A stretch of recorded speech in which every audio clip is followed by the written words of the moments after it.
Living Local Carolina with Katie Turner. Local trends, shopping, dining, and more. This is Living Local Carolina.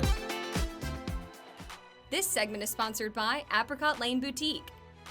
Come shopping with me today at Apricot Lane Boutique in North Myrtle Beach. I had so much fun browsing the store and picking out outfits with the help of the lovely ladies at Apricot Lane. I mean, they know how to make a girl feel special. I'm going to break down everything that we picked out and show you some of my favorite finds from around the store. Starting with some vacation/staycation looks. This super colorful wrap dress is the brand Dress Forum, and I love the silky material. We paired it with a classic denim jacket. This brand is Lola Jeans, because y'all know how unpredictable South Carolina weather is. Plus, if you're going on a trip, a jean jacket is so great for mixing and matching. And up next, don't tell the fashion police, but I personally think it's not too early to rock some white jeans. These are the brand Hidden, and they go perfectly with this wrap top from Dress Forum. The floral paisley print is just darling, and I love a good bow. You can also tie it in the front or the back.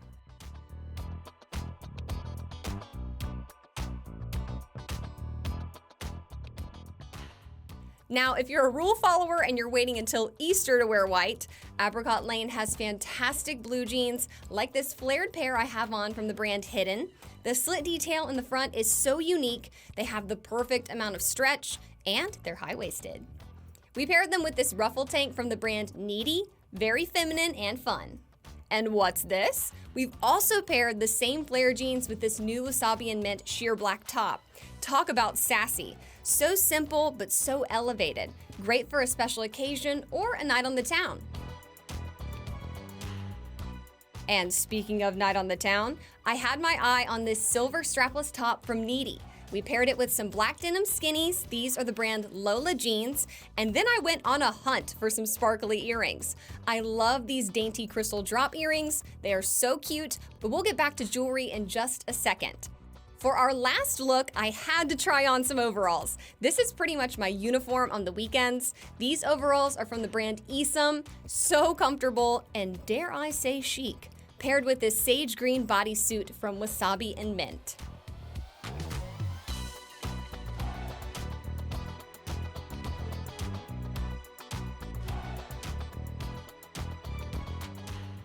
One thing I love about Apricot Lane is that they really have something for everyone, every generation, and their goal is to help you find something that will make you feel beautiful.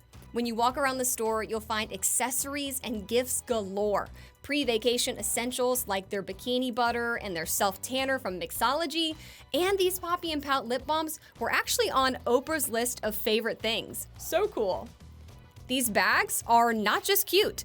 The ILI New York brand purses have RFID protection. That's a fancy way of saying that they keep your information from being stolen. Of course, their jewelry selection is to die for, whether you like silver, gold, or even gunmetal, like these cool bracelets I tried on. They also carry the ever so popular Sheila Fajal jewelry, truly a crowd favorite for a reason. Beyond the cute clothes and fun finds, I think the experience of shopping at Apricot Lane really sets them apart. Everyone is so kind and welcoming, the store smells fabulous, and you'll leave with a smile on your face. Thanks for shopping with me today. I'll be honest, I've barely scratched the surface of what Apricot Lane has to offer. So come check them out at the Shops on Main in North Myrtle Beach. They have new arrivals coming in daily, and they love to host pop-ups and sip-in shops. So be sure to follow Apricot Lane North Myrtle Beach on Facebook and Instagram to stay in the loop.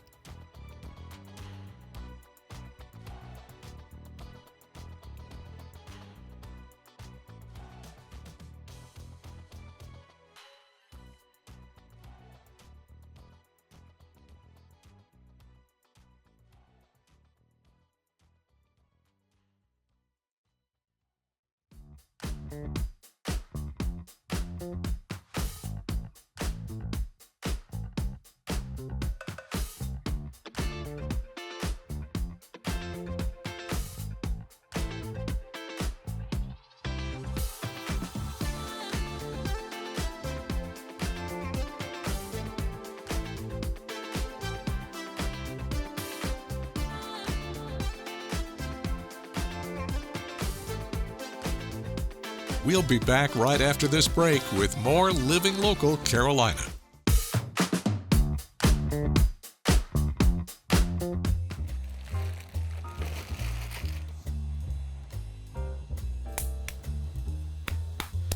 Grab your smocks, everyone, because today we're hanging out with Natalie at Myrtle Beach Art Museum's Pottery Studio. So I'm just pressing it, and I'm using my body weight to press on my hands. I'm not using my hand strength so much.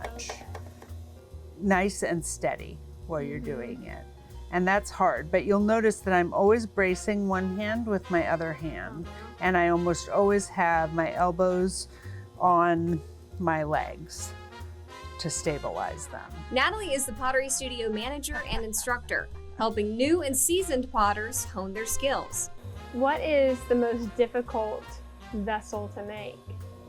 There's a couple that are pretty hard to make. Bottles seem to give people a hard time. Big, wide bowls, because they want to fall down. You know, if you get too much water on them, they fall down. If you pull them out too fast, they fall down. But the smaller bowls are easier to manage. With more than 20 years of experience, she makes the craft look effortless. All right, so I'm going to do what's called pulling up, and I do this at a much slower rate. And I'm just gonna push on the bottom here to push that clay up to the top.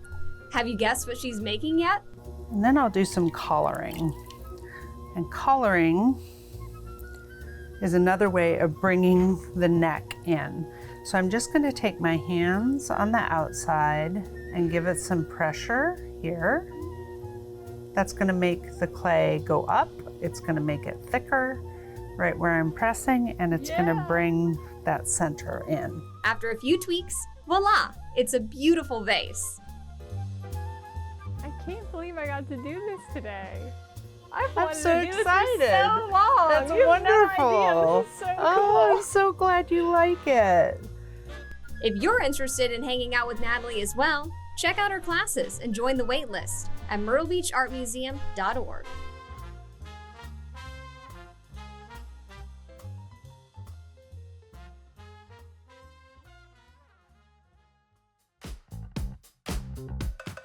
Well, thanks so much for joining us today on Living Local Carolina. Today I'm joined in the studio with Charles from Long Bay Symphony. How are you doing? Just fine, thanks. Awesome. Okay, tell everybody a little bit about what you do. Well, I'm the music director of the Long Bay Symphony, which is this region's professional orchestra. And you know, it's funny because as much as we've been around, I think, gosh, it's, and now I can't remember exactly, it's our 36th, 37th season. They're going to kill me in the office for not remembering the exact year. But we've been around a while, but for a cultural institution, it's not that long. And since people are, you know, it's so transient, people are constantly moving into this area from primarily the Northeast or the Charlotte area or wherever. And it's amazing how, in spite of all we do, people don't know they have a professional symphony orchestra in town. So we do, of course, our traditional subscription concerts, classical things, and try to make that as varied as possible using, you know, ballet dancers and, you know, just as much variety as we can. But our biggest thrust over the past several years has been to do more diverse programming and more outreach. So we've done things like the New Year's Eve concert that we do and a gala, to, of course, Messiah performances in December. Also a Gullah to Gospel program involving a mass gospel choir in March. We've done patriotic war and peace concerts for the past several years over Veterans Day weekend. And so we're just out there in the community reaching all segments of the community, with a lot of those concerts being free, sponsored by the Chapin Foundation and other organizations. So that's kind of our mission, is to be out there and be a part of this community. And it's amazing, invariably after a concert, I'll have someone come up to me and say, "Oh, this was amazing. I had no idea we had a professional orchestra in this area." Which is sort of why I'm here today. Yeah, we're spreading the word. Yeah. And these are talented musicians that deserve to, get some spotlight on them. Our musicians basically play in orchestras throughout the region, in the South Carolina Philharmonic, Wilmington, Charleston, all of the general area, and they just travel. A lot of them are professors at universities or, So it's, you just go where the activity is. I love it.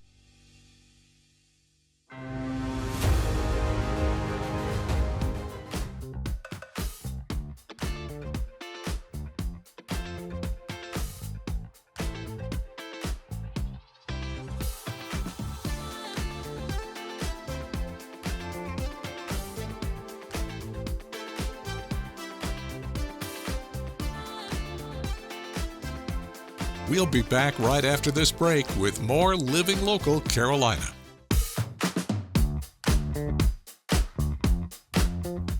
Well, good morning and thanks so much for joining us today on Living Local Carolina. I'm back with Money Coach Dana Wolf. How are you? I'm doing great this morning, thank you. You? I'm doing wonderful. Let's talk about debt. Okay, Let's get into it. let's do it. What is the debt snowball? What is the debt snowball? Well, there's two ways that you can tackle your debt when you're trying to get out of debt.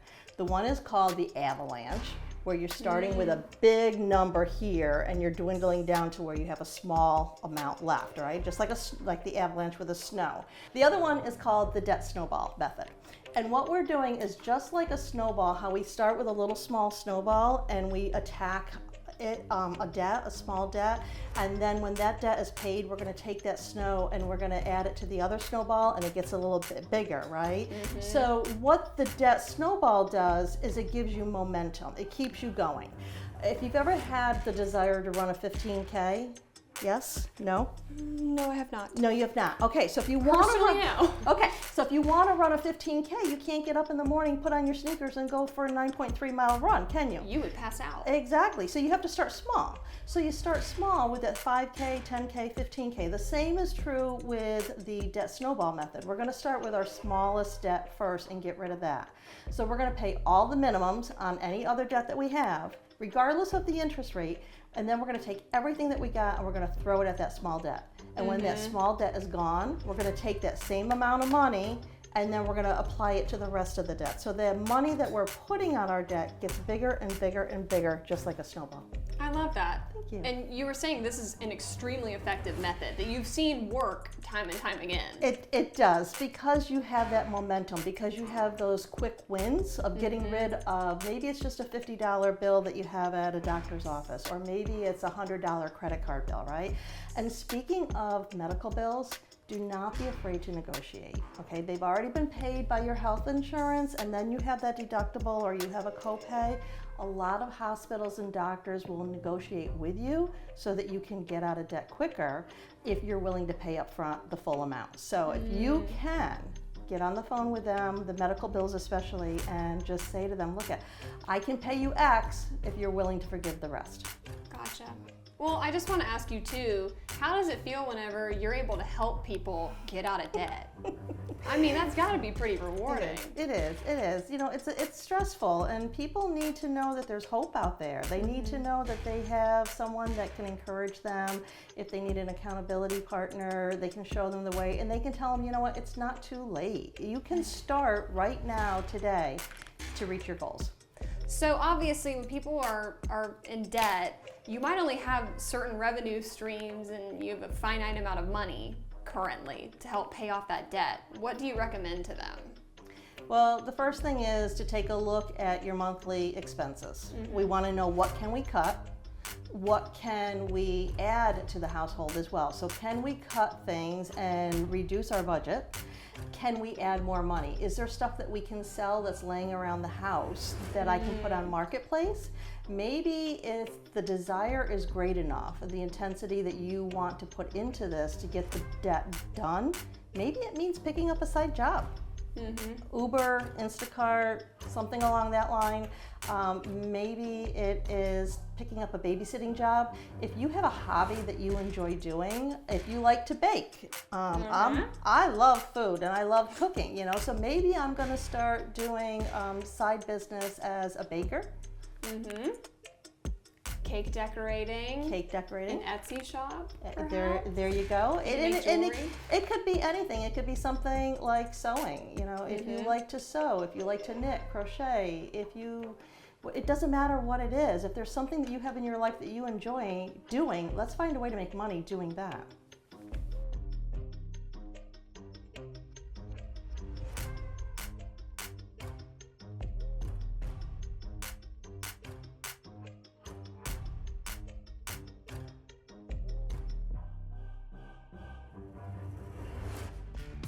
Don't forget to like our page on Facebook and follow us on Instagram and Twitter. How to use the QR code. Just open the camera app on your smartphone, iPad, or tablet. Point your device at the QR code so the QR code appears on your screen. Your device will recognize the QR code and show you a notification. Click that notification and you'll come to our website.